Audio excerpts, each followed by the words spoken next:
Hi, everybody. It's Laura Nicole with Cold Reads, episode 1. Last time was episode 0 because I was reading prologue and working out stuff. I'm still working out stuff. Like, I have a lapel mic that's not working. So I apologize for the audio quality, and I hope that it gets better over time for you all. So, so today I'm flying solo because that happens when I do everything last minute and don't plan a guest. Oops. So you get to hear my dulcet tones, and we're going to actually talk a little bit about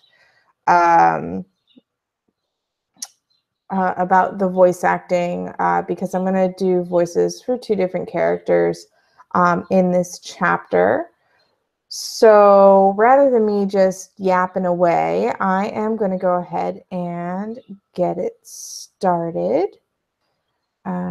So let's make sure that I can see it. Here we go. Alrighty. And here we go with Stonebriar Casefiles, Chapter 1. Some people like the warm feeling of a cat right next to them. They think it's cute when when the fur ball starts purring as it rests. For me, I know exactly what this cat thinks of me. Beatrix Stonebriar is a tasty snack that he's just waiting for the right opportunity to pounce on. Let me explain. Since the attempt on my life, I needed a new place to stay. Liza, one of the members of my crime scene investigation team, took me in, and we put my fairy apartment up in her hall closet. It wasn't until after I moved in that I found out that she was the owner. It wasn't until after I moved in that I found out that she was the owner of a predator. Hunter is a 15-pound tabby cat who likes to act like a dragon, hoarding that which he believes to be his. Apparently, I am the latest sacrifice to him. I asked Liza if we could move me into her bedroom closet, but she was worried that she would confuse my apartment with her shoeboxes. I tried to explain that Hunter's behavior was not cute, but it was like telling her that her only child was a menace. She could not bring herself to believe me. So there I was, lying awake, terrified to find out if this was going to be the day that Hunter decided to demolish my home and make a snack out of me. I swore that if I was attacked, I would decimate that feline. Most of my nights for the past 3 weeks have been sleepless because of that damn ball of fluff. Frankly, I was going a little stir-crazy. I hadn't heard anything from my boss, despite my numerous voicemails. So I made up my mind to go into the office.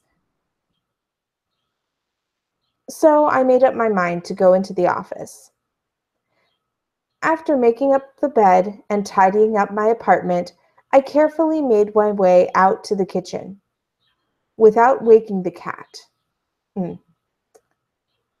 After making up the bed and tidying up my apartment, I carefully made my way out to the kitchen without waking the cat. Liza had been great about leaving me dried berries and nuts in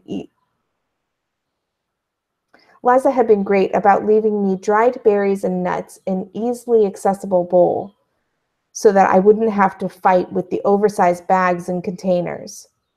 Being 3 inches tall also had its advantages and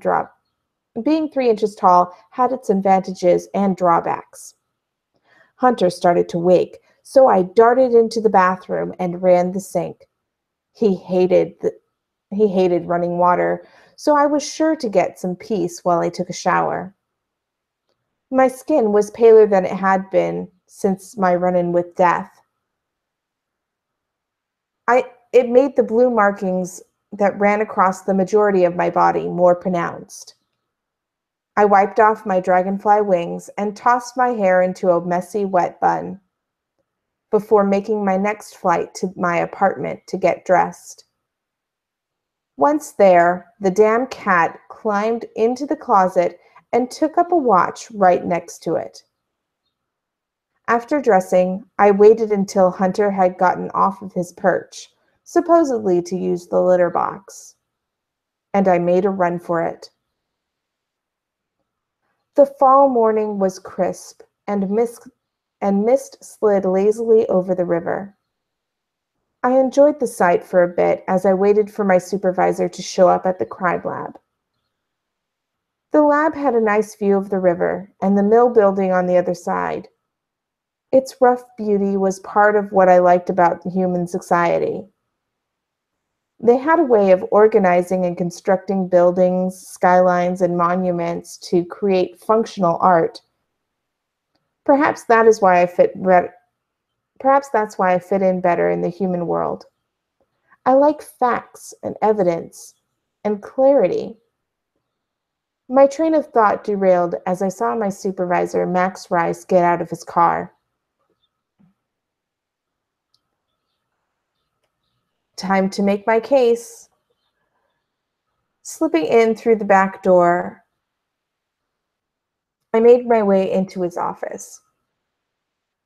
Max had put me on administrative leave after the incident with Haggerty. The higher-ups... Oh man, why is it doing that? The higher-ups wanted to give me time to heal and wouldn't let me do my healing in the lab. So he told me again as I came in.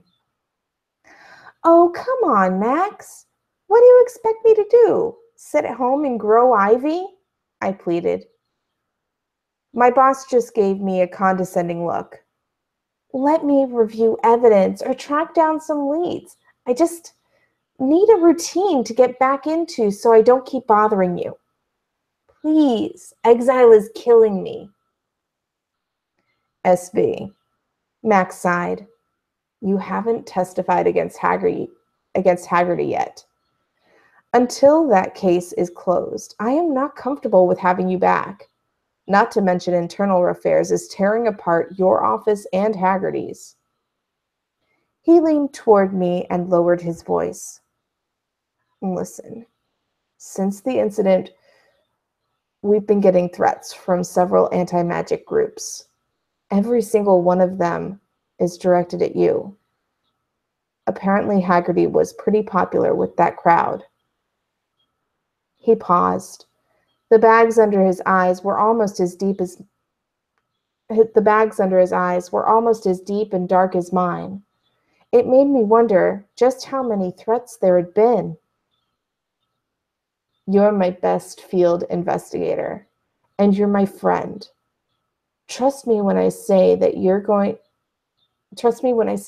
absence is for your own good. The phone started ringing as Max finished his sentence.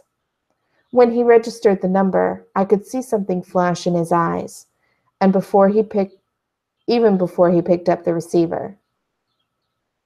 Dread. Rice. Yes. Well, did you get a trace? All right. No, it's fine. Thanks. One hand hung up the phone while the index and thumb of the other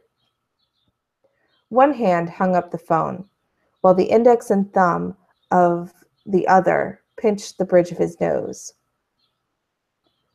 Well, I guess you have to stay here for a bit. There are some folks gathering outside who are none too pleased with seeing you back at the office. And I thought I was unpopular back home, I thought aloud.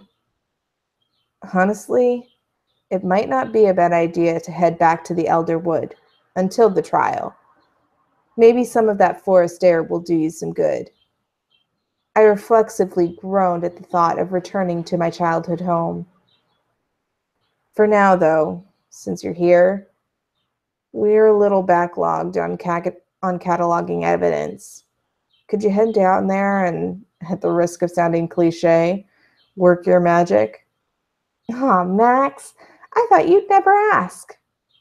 With that, I sped out of the room before he could change his mind.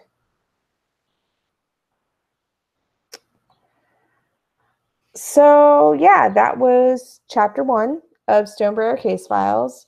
I'm a little annoyed because I'm finding edits that I need to make, but as I stated last episode, this is the first edition, and if you do end up picking up my glorious book, um, please feel free to email me with edits. I will be happy to put them in the email file with all of my edits from fans, so that I can make sure that the second edition is the best that it can be. And my email is lauranicoleaudio@gmail.com.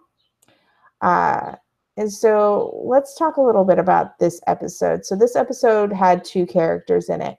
Now, as I stated in the last episode, I try to highlight the different characters in different colors.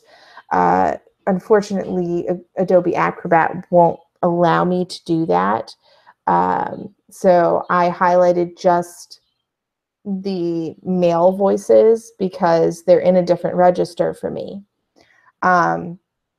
Beatrix is a character that I've been familiar with for so long that her high-pitched, kind of flighty voice comes to me right away, which is nice.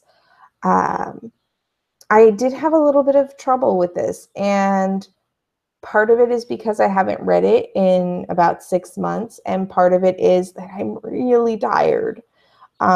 So, voice actor tip: try to be well rested before you go into the studio to record, wherever your studio may be. We already talked about the environment, and you can probably hear birds chirping. I don't have my fan on, but also, I tried to get my, I also have a Zoom, and I was going to try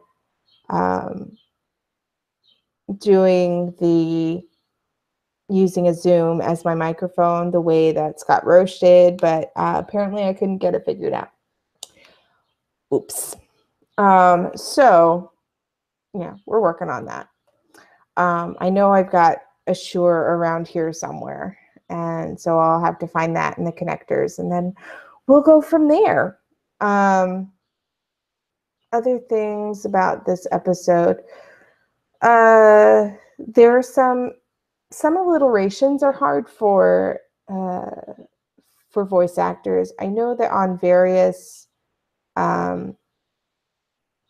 voice acting groups that I'm on, we lament about certain phrases that are difficult for us to say. I recently did a book that said my least favorite word many, many times. My least favorite word is terrorists.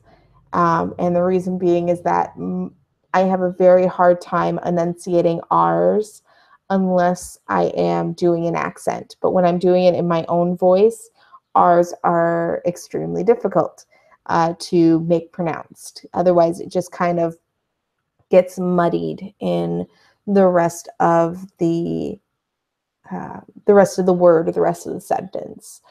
So it's good to be cognizant of things that you're difficult with. Maybe you have a little bit of a lisp and S's are particularly difficult for you. Maybe there's a different consonant that's difficult for you, or it's hard for you to work a certain vowel. My best advice would be to just practice it and really work hard at making that weakness in your voice be a kind of strength. And don't be afraid to do retakes. You heard me go back to the beginning of a sentence a couple of times, and that's just out of habit. When you get in front of the microphone and you are recording, The best thing to do when you know you've messed up is to go back to the beginning of the sentence or back to the beginning of the paragraph.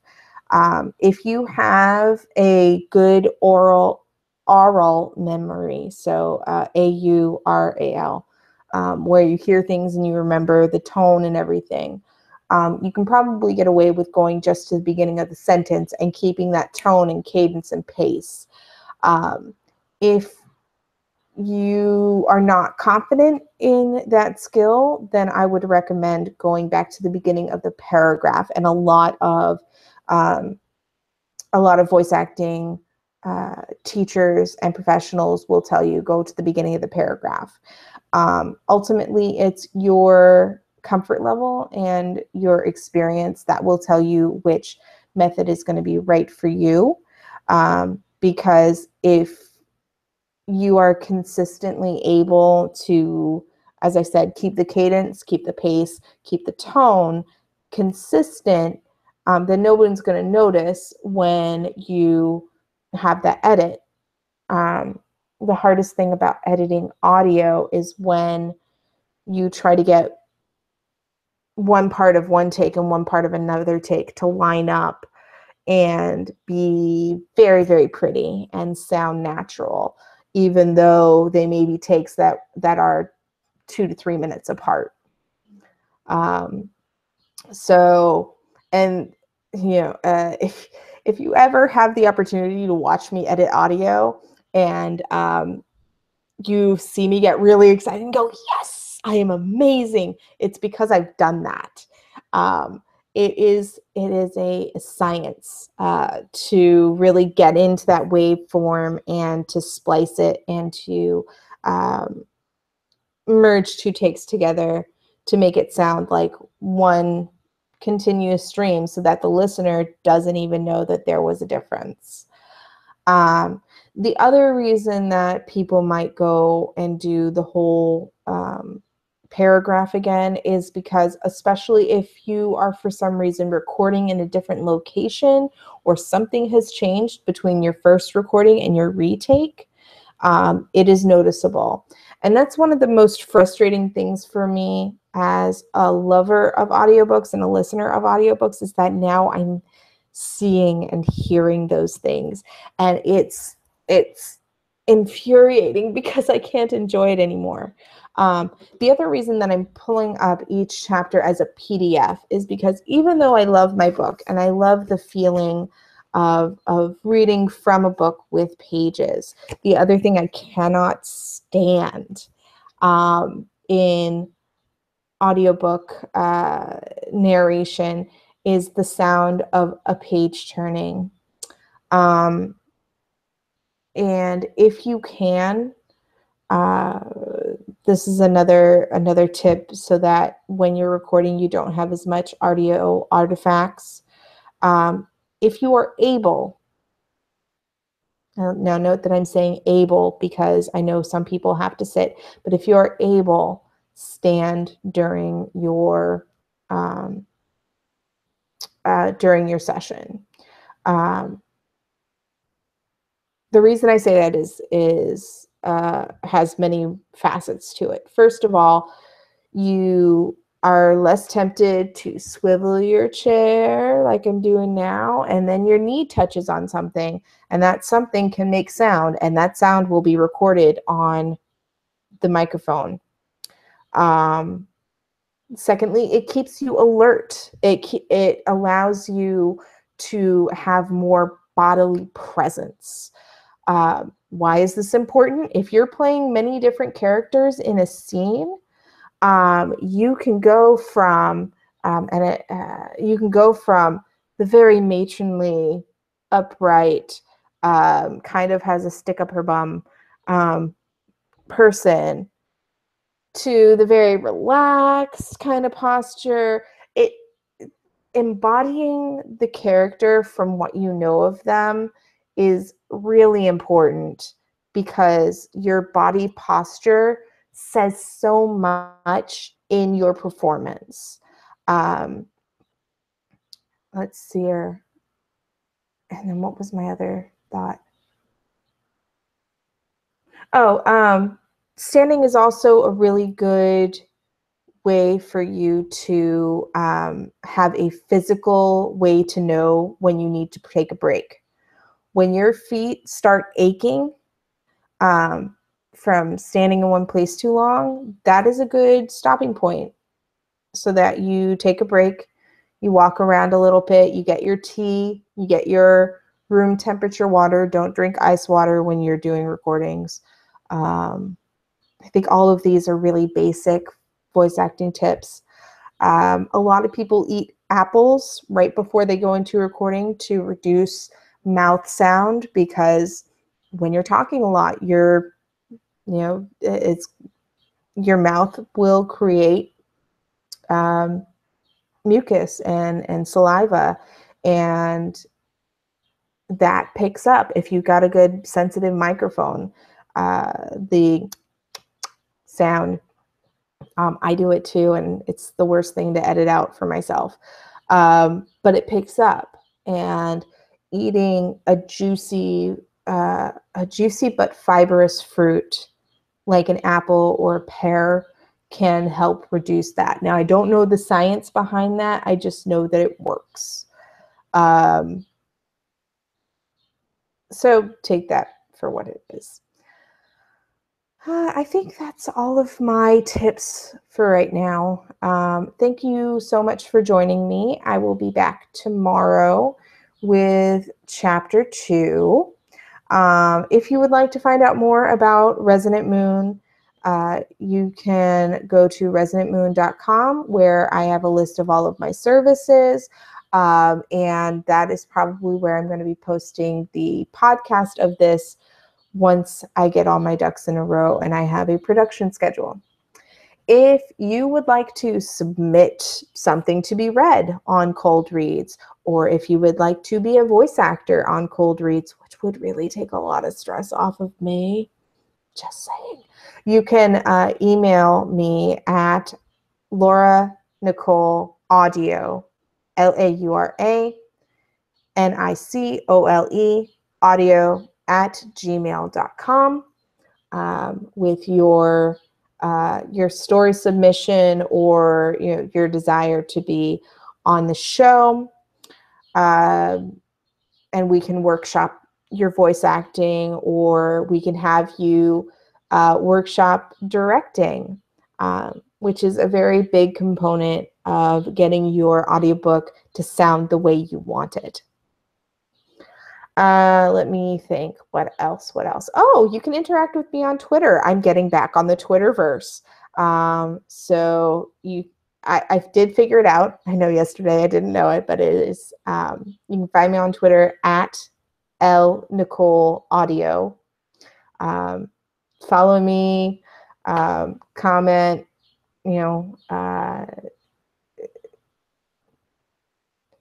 send an affirmation if you want, or don't send anything, because if you don't have something nice to say, why perpetrate negativity in the world? Just my thought. And I think that is it. This show is covered under Creative Commons Attribution, Non-Commercial, Non-Derivative 3.0 license, which means you can share it. You can copy it, you can download it, just don't edit it, and make sure that you link back to this page. If you like what I'm doing, go ahead and hit subscribe. I'd love to have some subscribers. I'd love to have your comments in the comments section. And I look forward to introducing you to more of the characters of Stonebriar Casefiles, and more of my my voice actor friends, more of my writer friends. And I look forward to meeting some of you in the internetverse, and possibly on the con scene next year. Who knows? So thanks again for joining me, and we'll talk to you tomorrow. Bye. If I can end this thing.